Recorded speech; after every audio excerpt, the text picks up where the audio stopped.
Bon, ok, Bob, salam alaikum. Merci beaucoup de nous avoir recevoir dans ta parcelle. Merci beaucoup de nous avoir invités dans ce message. Donc, ce que je tiens à vous dire aujourd'hui, là où je prouve, c'est que nous sommes une coopérative agricole et nous cultivons diverses cultures. Mais aujourd'hui, ce que nous sommes en train de faire et ce que vous êtes en train de voir actuellement, c'est la culture du manioc. Donc, ces parcelles, ce n'est pas seulement ici, mais nous en avons assez parce que nous avons environ 70 hectares.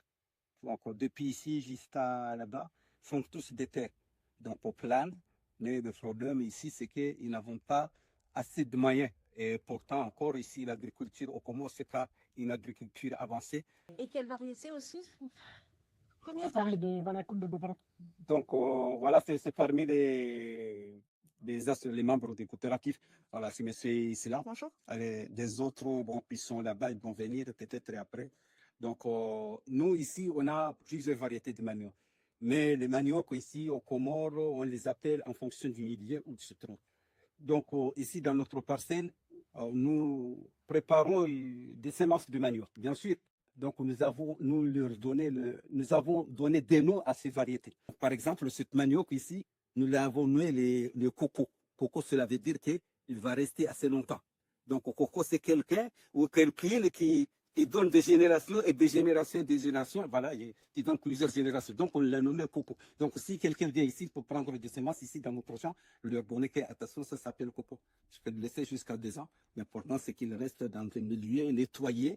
OK, il n'y a pas de mauvaises herbes qui va lui envahir. Ça va rester là-bas assez longtemps et ça va donner. Donc, il y a cette variété-là, blanc. Vous voyez, qu'est-ce que vous voyez? Cette variété-là, cette variété, Tinier ne me laisse pas longtemps. Donc, cela veut dire qu'à partir de 5 mois, tu devrais m'enlever. Sinon, si tu m'enlèves, tu ne vas pas rien trouver.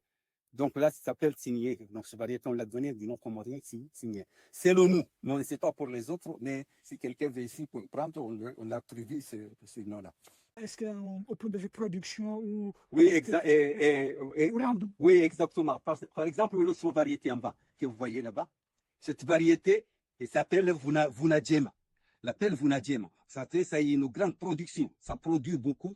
Donc, ça peut dépenser les 5 mois sans que ça se produise. Et ça peut aller jusqu'à le 2 ans, quand même.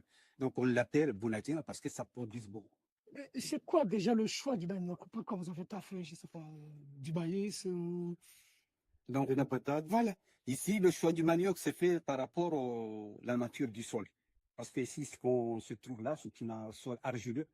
Donc, ici, il y a plein de soleil. Donc, le manioc aime le soleil, bien sûr. Donc, on a introduit une variété de manioc.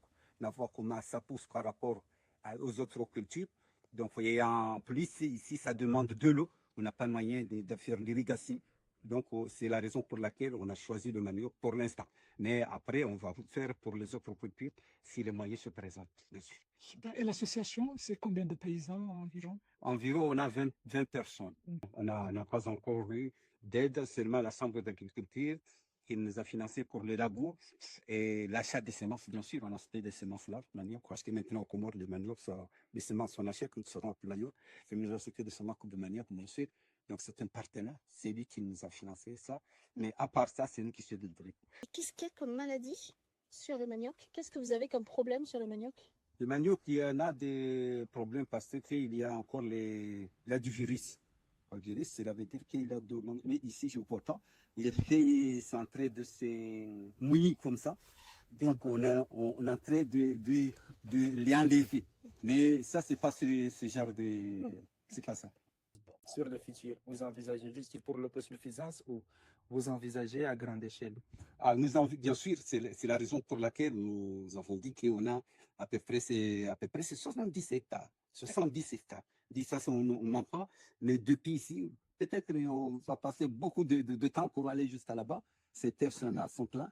Donc, on a envisagé de l'exportation si les moyens se présentent, bien sûr. Parce qu'on ne cultive pas pour manger seulement. On cultive pour devenir riche, bien sûr. C'est ça ce que nous envisageons. Pour qu'un jour, nous soyons comme les autres. Si vous avez l'idée d'exporter à l'extérieur, là, dans ta tête, tu penses que tu peux exporter vers quel pays? On aurait dû exporter à Mayotte, ou pourquoi pas, bon, aller jusqu'à La Réunion, bien en France, pourquoi pas, parce que c'est, bien sûr. Nous passons pas à la transformation, par exemple, tu vois, parce qu'il y en a certains pays, hein, comme, je sais pas, au Cameroun, qui pensent déjà à la transformation. On n'a pas le moyen de les transformer. Mais vous voyez ces étendues de terrain. À Chindini, il y a 7 hectares du manioc. Là, tous c'est du manioc. Et bien sûr, les feuilles, là, on va utiliser, on va faire quoi avec les feuilles? Est-ce qu'on va prendre comme ça, on va les manger? Bien sûr, si on avait le moyen de les transformer, on aurait dû avoir assez d'argent.